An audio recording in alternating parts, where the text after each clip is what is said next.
वेदाचे बाबा, तुमच्याकडून कधीच तुमच्या आईबद्दल ऐकलं नाही आहे. सांगा ना. मी खूप लहान होतो, मला काही आठवत नाही. दादा, अरे असं कसं?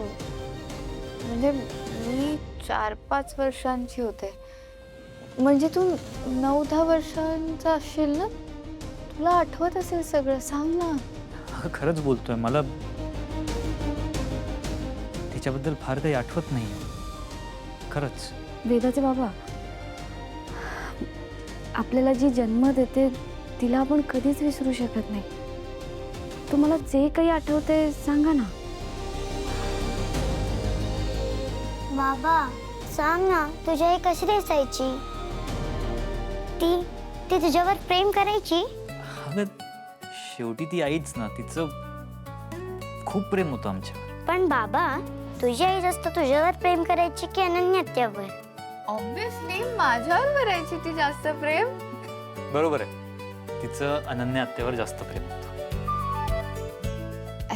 दादा, मी गंमत करत होते, खरं सांग ना. नाही अगं खरंच, म्हणजे प्रेम तिचं आमच्या दोघांवर होतंच, पण तू लहान असल्यामुळे तुला जरा जास्त अटेन्शन लागायचं, सो तिचं तुझ्यावर जरा जास्त प्रेम होतंच. Your right. बाबा, तुझी आई कशी देवा घरी गेली?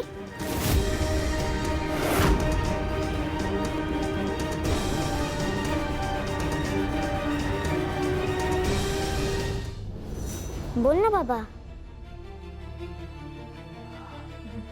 वेदा, आईचा ऍक्सिडेंट झाला होता.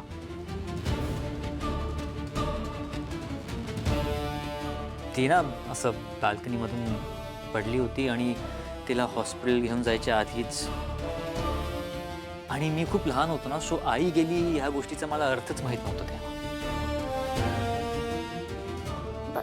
बाबा, म्हणजे आजोबाचे बाल्कनीतून पडले तशी आजी पण पडली होती का?